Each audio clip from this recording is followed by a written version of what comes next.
League, नीम league, शीन league, हे league, और इन सारों को जो है ना वो सुकून भी आता है और उनको तशफ़ी भी होती है और उनकी आत्मा को शांति भी मिलती है। तो आज सुबह उठते सारी वो आपा फरदौस आशिक अवान साहिबा कहती थी जाली कनीज़ें, जाली कनीज़ें। मैं ये तो नहीं कहूँगा, असली कनीज़ाओं ने, जाली नहीं, असली कनीज़ाओं ने सुबह उठते ही जनाब पहले एक ने जनाब अपना गम गुस्सा किसी और का निकाला हम पे। वो गम गुस्सा क्या था कि कल मलिक अहमद ख़ान मेरा भाई है, दोस्त है, बड़ा अच्छा इंसान है, शरीफुन नफ्स है, उसको जनाब शहबाज शरीफ साहब ने अपना स्पोक्स पर्सन लगा दिया।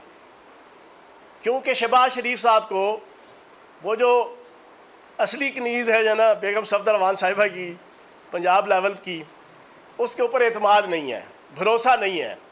अच्छी भली बेचारी जनाब 8 साल से जो है वो लगी हुई है अपनी ड्यूटी पूरी करने। 8-10 साल पीपल्स पार्टी की ड्यूटी पूरी की थी और उम्मीद ये है कि हालात, वाक़यात, नज़ायर और कराइन ये बताते हैं कि अगले 10 साल PTI के हवाले से भी शायद वो अपनी खिदमात सर अंजाम देने के लिए ज़हनी तौर पर तैयार हैं। आज सुबह ही सुबह जनाब उन्होंने उस ऑडिट रिपोर्ट का जनाब वावेला मचाया। और वावेला क्यों मचाया और कहाँ मचाया? नैब के अदालत दफ्तर के बाहर शहबाज शरीफ साहब रमज़ान शुगर मिल के केस में 25 अरब डॉलर की मनी लॉन्ड्रिंग के केस में जनाब आए हुए थे। उस बेचारी पंजाब की हमारी जो असली कनीज़ है उसको डर लगा हुआ है कि मलिक अहमद ख़ान साहब के आने के बाद अब मेरी छुट्टी है। उन्होंने अपनी नौकरी पक्की करने के लिए जनाब बेतुक्की, बेढंगी, बेमंतकी जनाब वो गोले और बारूद के जनाब धमाके करना शुरू कर दिए, डस डस डस करके जनाब। पहला धमाका किया, ओ जी 52 लाख रुपए का ज़ाती हेलीपैड बना लिया फुजदार साहब ने। दूसरा जनाब वो 12 अरब रुपया कोरोना में करप्शन हो गई। तीसरा जनाब वो ऑडिट रिपोर्ट आई है, उसमें 56 अरब रुपए का जनाब ऑडिटर जनरल ने कह दिया जनाब करप्शन हुई है। तो जनाब आज मैं असली कनीज़ साहिबा को जनाब जवाब दूंगा। उसके बाद वो पाकिस्तान लेवल की भी आ गई, वेली हैं दोनों, कोई काम नहीं काज नहीं। तो कहते हैं ना काम के ना काज के दुश्मन अनाज के। आजकल वेले हैं, बस ज़्यादा से ज़्यादा ड्यूटी ये है कि हर लीडर करप्शन के इल्ज़ाम में जब आता है नैब की अदालत में, एहतसाब ब्यूरो में, हाई कोर्ट में, सुप्रीम कोर्ट में, इन्होंने वहाँ आके अपनी नौकरी पक्की करने के लिए, अपनी ड्यूटी पूरी करने के लिए prime minister of Pakistan Imran Khan साहब को और वज़ीर आला पंजाब सरदार उस्मान बुज़दार साहब के ख़िलाफ़ तोपें चलानी है और उसके बाद अपने नंबर टांगने हैं। और बेचारी जो पंजाब की कनीज़ है उस बेचारी को अब डर लगा हुआ है मलिक अहमद ख़ान साहब के आने के बाद। मैं आज कुछ फैक्ट्स एंड फिगर्स रखूँगा। पहली बात तो ये है, ऑडिट रिपोर्ट हर साल हर हुकूमत की आती है और हर अदारे की होती है। ऑडिट रिपोर्ट्स के हवाले से जब कोई रिकॉर्ड, कोई अदारा, कोई डिपार्टमेंट, कोई मिनिस्ट्री और कोई ओवरऑल बाकी सारे हुकूमती रियासती मशीनरी जब वो नहीं दे पाती ऑडिटर जनरल को कोई जवाब, तो ऑडिटर जनरल ने अपने एक स्पेसिफिक टाइम पीरियड के ऊपर ऑडिट रिपोर्ट जारी करनी होती है। तो वो उस पर एक पैरा लिख देता है कि यार इस इतने करोड़ रुपए का, इतने अरब रुपए का एग्रीकल्चर डिपार्टमेंट ने, इंडस्ट्री डिपार्टमेंट ने, इंफॉर्मेशन डिपार्टमेंट ने, हेल्थ डिपार्टमेंट ने, एजुकेशन डिपार्टमेंट ने, इसका कोई जवाब अभी नहीं आया। तो वो एक पैरा आ जाता है। उस तमाम पैराज को इकट्ठा करके इन्होंने अपनी तरफ से कहा जनाब कि 56 अरब रुपए का जनाब करप्शन का। मैं बेगम सफदर अवान साहिबा की तर्जमान, अब मैं उन्होंने ये तो नहीं कहूँगा अपोजिशन की, ना वो अपोजिशन की रही, ना वो शहबाज शरीफ साहिबा की रही, ठीक है ना जी, साहब की रही। अब वो बेगम सफदर अवान साहिबा की हैं तर्जमान सिर्फ। उनको और पूरी नून लीग को और मीम लीग को और शीन लीग को दावे से कहूँगा, आप इस ऑडिट रिपोर्ट में 56 अरब के पैराज की बात करते हैं।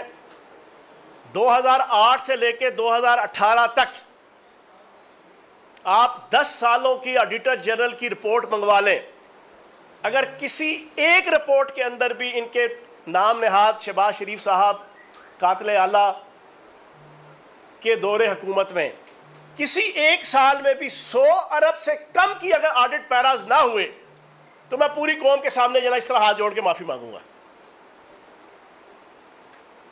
दोबारा दोहरा दूं, अगर 2008 से 2018 तक के 10 सालों की ऑडिटर जनरल पंजाब की ऑडिट रिपोर्ट्स के अंदर 100 अरब से कम किसी साल के ऑडिट पैराज ना हुए तो मैं पूरी कौम के सामने माफ़ी मांगूंगा। खुदा का वास्ता है, नून लीग वालों से मेरी गुजारिश है, दामन को ज़रा देख, ज़रा बंदे कबा देख, और लुक हु इज़ टॉकिंग। आज पेशी पे गए शहबाज शरीफ साहब, कहते हैं मेरा तो शुगर मिलनल ताल्लुक ही कोई नहीं रमज़ान शुगर मिलनल।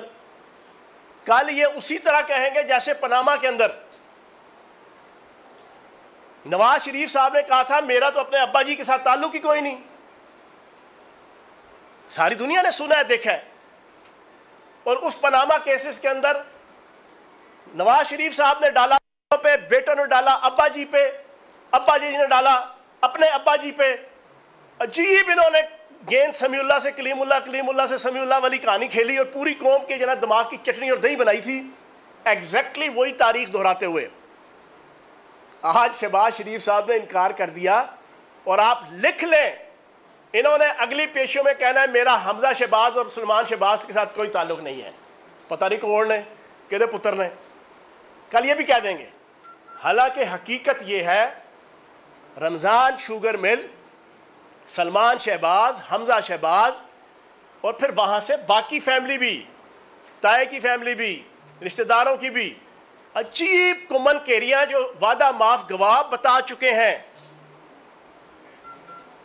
वादा माफ गवाह एक एक डिटेल बता चुके हैं किस तरीके से रेडी वाला, छाबड़ी वाला, फलूदे वाला, क्लर्क, नायब कासिद, आपका जनाब सेंट्री वर्कर, इनके ज़ाती मुलाजम, उनके ज़रिए से जो है वो कैसे पैसा आ रहा था, जा रहा था, इनके कारोबारों में लग रहा था, ये सारी लूट मार। आज जनाब उनकी पेशी के बाहर खड़े होके असली कनीज़ साहिबा ने जनाब इल्ज़ामात लगाए 42-52 लाख रुपए का ज़ाती हेलीपैड, जनाबे वाला हेलीपैड सरकारी जगह पे बना, सरकारी प्रेमिसेस के अंदर बना, अगर बना भी है तो। दूसरी तरफ कंपैरिजन देख लें, कौन कह रहा है, किसकी असली कनीज़ कह रही है, किसकी तर्जमान कह रही है। जिस बेगम सफदर अवान, जिस नवाज शरीफ साहब, जिस हमजा शहबाज ने अपने दौरे हुकूमत में 55 करोड़ रुपए की सरकार के पैसों से जाती उमरा को कैंप ऑफिस करार देकर 11 फुट ऊंची और 5 फुट चौड़ी मेरे और आपके टैक्सों के पैसे से दीवार खड़ी की थी, वो 52 लाख रुपए का रोना रो रहे हैं कि जो सरकारी ज़मीन के ऊपर, सरकारी प्रेमिसेस के ऊपर डिप्लोमेट्स के लिए, सदर के लिए, वज़ीर आज़म के लिए, सफ़ीरों के लिए, बाहर के मुल्कों के सरबराहान के लिए एक ऑफिशियल अगर कोई हेलीपैड बना होगा, उसके हवाले से ये ख़ानदान और ये पार्टी जिनका ये करतूत, उसकी जनाब फ्रंटमैन कह रही है। फिर उसके बाद कोरोना कोविड-19 के ख़िलाफ़ जिद्दोजहद सारी दुनिया जानती है कि जितने आपके supreme court, high court, Lahore high court, पेशियों के अंदर, हेयरिंग्स के अंदर फाजिल जजेस ने पिछले 1.5 सालों में एक दफ़ा नहीं कई दफ़ा पंजाब हुकूमत को कोर्ट करके बाकी हुकूमतों को समझाया कि आप इस अंदाज से कोरोना वायरस के ख़िलाफ़ जंग लड़ें। इनडायरेक्टली सरदार उस्मान खान बुज़दार वज़ीर आला पंजाब की तारीफ़ की गई कि उन्होंने बड़े अच्छे तरीके से कोरोना वायरस के ख़िलाफ़ जंग पंजाब हुकूमत ने अपना किरदार अदा किया। और कोरोना वायरस के हवाले से जितना फ़ंड रिलीज़ होता है वो तमाम का तमाम NCOC के जनाब सुपरविजन में होता है। एक बेअक्ले को भी पता है, वहाँ से सारा चेक एंड बैलेंस होता है।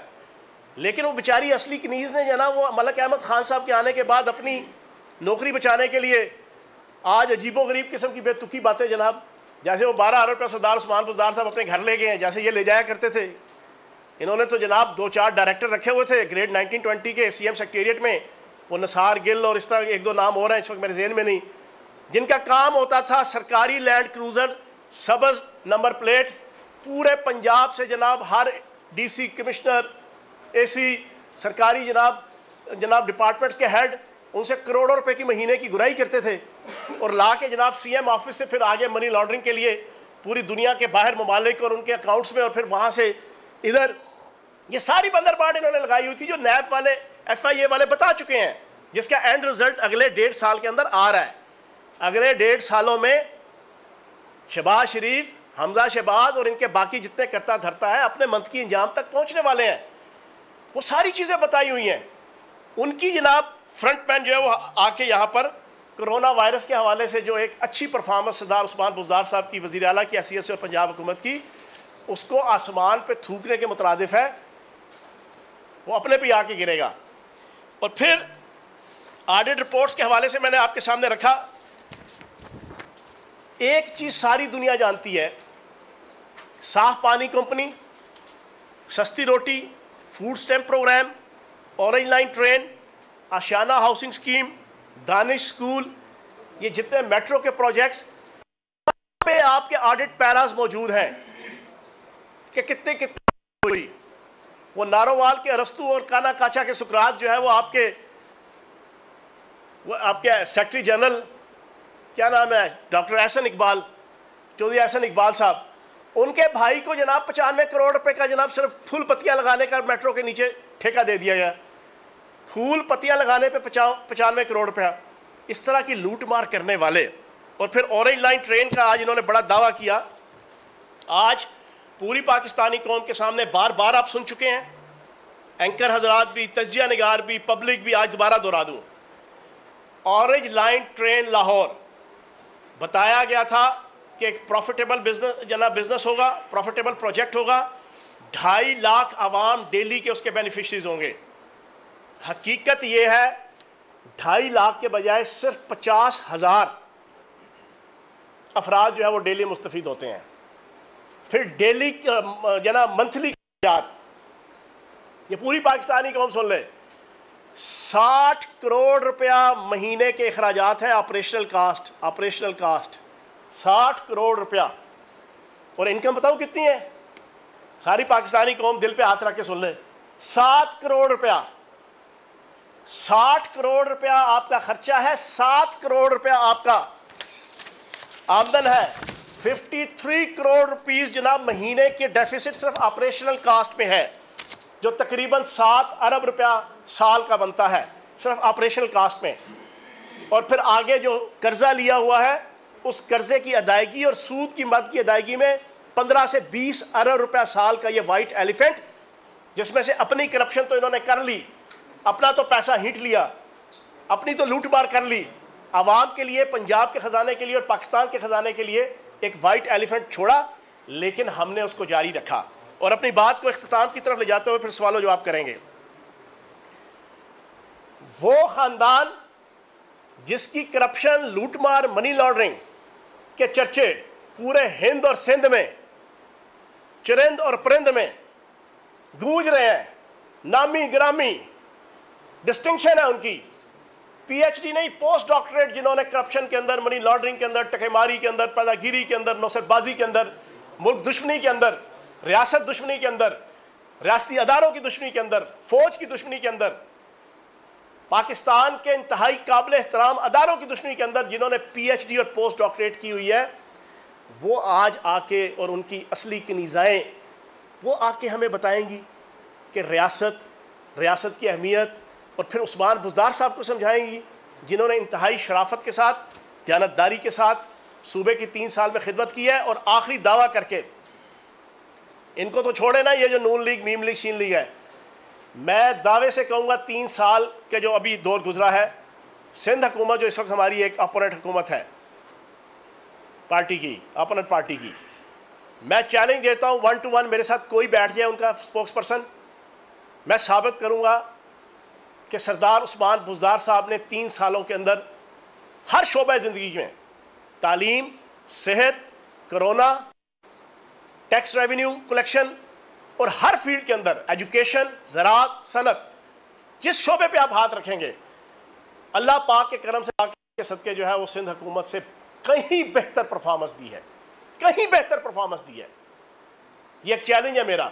बाकी ये हिंद और सिंध और चरिंद और परिंद के अंदर जिनके चर्चे हैं करप्शन के और बदयांती के, मैं ये समझता हूँ इनका जवाब देना भी जाना कि इनसे कोई कंपैरिजन करे या इनको कोई चैलेंज दे कि आके बैठो। सारी दुनिया को पता है कि ये करप्शन और लूट मार में कितने माहिर हैं। जी जनाब। चौहान साहब, अपोजिशन हुकूमत और हुकूमत अपोजिशन के बारे में बात करती है, नेशनल मीडिया पे भी, हर जगह पे भी। आम लेमैन, एक आम आदमी, आवाम की बात कब होगी? वो महंगाई की चक्की में पिसा हुआ है, उनको कब रिलीफ मिलने जा रहा है? क्या ये भी अपोजिशन का कारनामा है या हुकूमत कमजोर? बिल्कुल, मैं तो 3 साल कह रहा हूँ कि इस महंगाई की बुनियादी वजह ये पिछले आपके 30 साल के दौरे हुकूमत हैं। इस महंगाई की बुनियादी वजह नवाज शरीफ साहब के दौर के आखिरी 3 साल के अंदर जो सो कॉल्ड फेक तरीके से इस्टेब्लिश की हुई इकॉनमी थी इसहाक डार साहब की, वो फेक और सो कॉल्ड तरीके से रुपए की और डॉलर की जो कीमत मेंटेन की हुई थी, उसकी वजह वो है। फिर वो जो अरबों डॉलर के जो कर्ज़े लिए गए, जिसकी वजह से आज मजबूरन हमारी हुकूमत को भी कर्ज़े लेने पड़ते हैं, उसकी वजह वो है। उसकी वजह जनाब पिछले इसी आल पाकिस्तान लूटमार एसोसिएशन के दौर की आपके 60 अरब डॉलर की इंपोर्ट्स और आपकी 18 से 20 अरब डॉलर की एक्सपोर्ट, ठीक है जी, आपकी जनाब 15 या 16 या 17 अरब डॉलर की आपकी सिर्फ फॉरेन रेमिटेंस, आपके इंटरनेशनल लेवल पे FATF की जनाब आपकी ब्लैक लिस्ट, आपके इंटरनेशनल लेवल पे मुल्क की इकॉनमी और रियासत के नेगेटिव इमेज, आपका इंटरनेशनल लेवल पे 5 साल में ना कोई आपका वज़ीर ख़ारजा कि जो पाकिस्तान के इमेज को, पाकिस्तान की इकॉनमी को, पाकिस्तान की रियासत को रिप्रेजेंट करता, उसका ना होना, तो बिल्कुल महंगाई के अंदर उनका भी हिस्सा बकदरे जुस्सा नहीं बल्कि तकरीबन सारे का सारा हिस्सा उनका बनता है। हाँ, इस महंगाई के अलावा 2-3 चीज़ें मैं आपके सामने रखूँगा। हेल्थ इंश्योरेंस कार्ड पंजाब के अंदर 70 से 80% ख़ानदानों को मिल चुका है और इस साल दिसंबर 3 महीने बाद 100% पंजाब के जो ख़ानदान हैं, 11 करोड़ की आबादी है, तकरीबन कोई 90 लाख के करीब ख़ानदान हैं, उन सबको 7.25 लाख की मालियत का बिल्कुल फ्री साल का इंश्योरेंस कार्ड मिलेगा। क्या ये फाइनेंशियल अचीवमेंट नहीं है? ये भी तो एक महंगाई के साथ अगर आप कहते हैं तो उस महंगाई को रोकने के हवाले से उनको एक रिलीफ है ना, कि कहाँ पे प्राइवेट हॉस्पिटल, आप प्राइवेट हॉस्पिटल्स के अंदर अपने अपने शहर, अपने अपने ज़िले के टॉप क्लास के जो प्राइवेट हॉस्पिटल्स हैं, वहाँ पे एक गरीब आदमी, एक मिडिल क्लास आदमी, चाहे वो कखपति है चाहे वो करोड़पति है, हर एक के पास जनाब वो कार्ड होगा। इसी तरीके से अगर आपकी एक्सपोर्ट्स 26 अरब डॉलर तक गई हैं, आपकी इंपोर्ट्स कंट्रोल हुई हैं, आपकी 27 अरब डॉलर पे फॉरेन रेमिटेंस आई है, तो ये उसी महंगाई को और रुपए की कीमत को मुस्तहकम करने के लिए एक इकदाम है जो पिछले 3 सालों में कोरोना वायरस होने के बावजूद और इस माफिया की साजिशों के बावजूद इस आल पाकिस्तान लूटमार एसोसिएशन की हमने और prime minister of Pakistan Imran Khan साहब ने इस इकानमी को खड़ा किया। तो ये उसी महंगाई के खिलाफ एक जंग है। जी शायद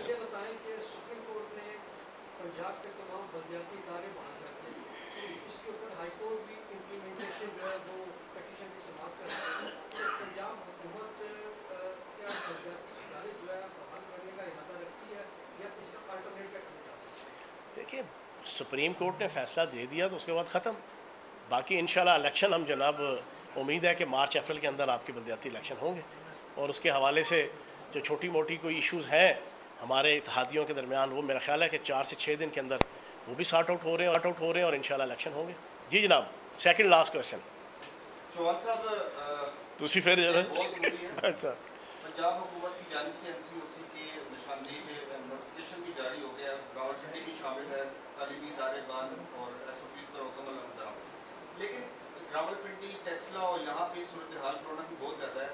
कंटोनमेंट बोर्ड्स के एरिया में उम्मीदवार कारण मीटिंग जल्द से जुलूस कर रहे, गैदरिंग हो रही है और वहाँ पे बहुत ज़्यादा ये मामला, क्या इलेक्शन मुलतवी होने के इम्कान है या वोट किया जा रहा है? देखिए, इसमें मैं कुछ नहीं कहूँगा क्योंकि ये NCOC के जो मामलात हैं वो NCOC तय करती है। प्राइम मिनिस्टर साहब और असद उमर साहब सारी उन चीज़ों को जो है ना लुक आफ्टर करते हैं और बाकी इलेक्शन जो हो रहे हैं कंटोनमेंट बोर्ड के, उसमें फिर थोड़ा सा कैंडिडेट्स को इस चीज़ की तरफ जो है ना तवज्जो रखनी चाहिए कि आप अपनी कारण मीटिंग्स उन SOPs के मुताबिक जो है वो करें। बाकी वो फैसला तो उधर से ही होगा। अगर हाँ कोर्ट्स फैसला दे देती हैं कि हाँ जी इसको आप डिले कर दें तो उसको हम इम्प्लीमेंट कर देंगे। अच्छा, जी चौहान साहब, आप वज़ीर जेल खाना जात भी हैं, नूर मुकद्दम केस का जो मरकजी मुलजिम है वो अडयाला जेल में भाग। एक जानिब आप देख रहे हैं वज़ीर इत्तलात पंजाब फयाजुल हसन चौहान की प्रेस कॉन्फ्रेंस, दूसरी जानिब गवर्नर पंजाब चौधरी मोहम्मद सरवर मौजूद हैं और खिताब कर रहे हैं। वो करेंगे और इंशाअल्लाह तमाम हमारे जो वर्कर्स हैं जिन्होंने मुश्किल वक़्त में साथ दिया, जिनकी वजह से हम इक़्तिदार में आए हैं, इंशाअल्लाह हमको उनको नहीं भूलें। मुख्तसरन अर्ज करूँ आपकी खिदमत में, कह रहे बार बार उनका बता रहा है कि वेदर खराब हो रहा है और फिर चौधरी साहब का जहाज टेक ऑफ नहीं कर सके। मुख्तसरन गवर्नर पंजाब चौधरी मोहम्मद सरवर कोयटा में मीटिंग कर रहे थे, दूसरी जानिब फयाजुल हसन चौहान न्यूज़ कॉन्फ्रेंस कर रहे हैं। जिसने हवा की बेटी और एक खातून के साथ जिस अंदाज से जो जुर्म किया है वो आज तक मैंने अपनी सारी ज़िंदगी में और किसी ने नहीं सुना था। उस शैतान को तो ये बात करने की भी इजाज़त नहीं होनी चाहिए कि वो अपने कोई हकूक़ मांगे। उसके हकूक़ कोई नहीं है, उसके हकूक़ वही है कि उसकी जनाब प्रोसिक्यूशन जल्दी से जल्दी कंप्लीट हो और उसको फांसी के फंदे पे जना कानून के मुताबिक उसको लटकाया जाए। इससे ज़्यादा उसके कोई हकूक़ नहीं। सर ये बता दें कि आप हमेशा कहते रहे कि नून नहीं, यानी कि करप्शन कितना पैसा 3 साल होने वाले, उनसे 1 रुपया भी आपने वसूल नहीं कर पाई। नहीं दूसरा ये कि रावलपिंडी के अवाम आपको वोट दिया था यहाँ पर तहकीक के लिए, तो शादी के लिए, लेकिन रावलपिंडी के मेजोरिटी जो टैंकर में आते हैं उनको तो पानी मिल रहा है, लेकिन पिंडी के मेजोरिटी अवाम को जो है वो पानी नहीं मिल रहा। उसके बारे में देखिए, पहली बात तो ये है तकरीबन 600 अरब रुपया जो है ना नैब ने पिछले 3 सालों में रिकवर करवाया है। 600 अरब रुपया तकरीबन, उसमें फिगर्स ऊपर नीचे हो सकते हैं, मैं एक बताता हूँ। और तकरीबन जो है आपकी एंटी करप्शन ने भी अरबों रुपया जनाब, जो कि उनके 10 सालों से भी कहीं ज़्यादा है। उनके 10 साल के टाइम पीरियड में एंटी करप्शन पंजाब ने जितने पैसे उनके 10 सालों में अगर सपोज़ 50 करोड़ रुपये उन्होंने निकलवाया, तो हमारे 3 साल के दौर में जो है ना वो 4-5 अरब रुपया जनाब आपको जना रिकवरी नज़र आएगी। ये तो सारी रिकवरी हुई। बाकी बात ये है कि केसेस एंड पे ये इनकी चीखें अभी नहीं निकल रही, ठीक है ना। हमज़ा शहबाज साहब को, शहबाज शरीफ साहब को पता है कि उनकी 0.0000001% भी है ना वो बका नहीं है। हर चीज़ नीट एंड क्लीन है। वादा माफ गवाहों ने एक एक चीज़ बिल्कुल ततहीर करके रख दी है और इनका कैरियर बिल्कुल शट डाउन है। तमत बिलखैर वमा अलैना इल्लल बलाग। अब वो उनको समझ नहीं आ रही कि अब क्या करें। अब वो कभी कोशिश करते हैं कि अपने बड़े भाई को के पाँव पकड़ें, कभी किसी के पाँव पकड़ें, कभी किसी के पाँव पकड़े कि जना वो ऐलान करते हैं। ये पाँव पकड़ने की तरफ वो वैसे ही नहीं आए। और किसी का बड़ा मशहूर डायलॉग है कि आले शरीफ जब सुकून में होता है तो गिरबान पकड़ता है, जब फंसता है तो पाँव पकड़ता है। तो अब वो पाँव पकड़ने का पंजाब फयाजुल हसन चौहान रावलपिंडी में न्यूज़ कॉन्फ्रेंस कर रहे थे।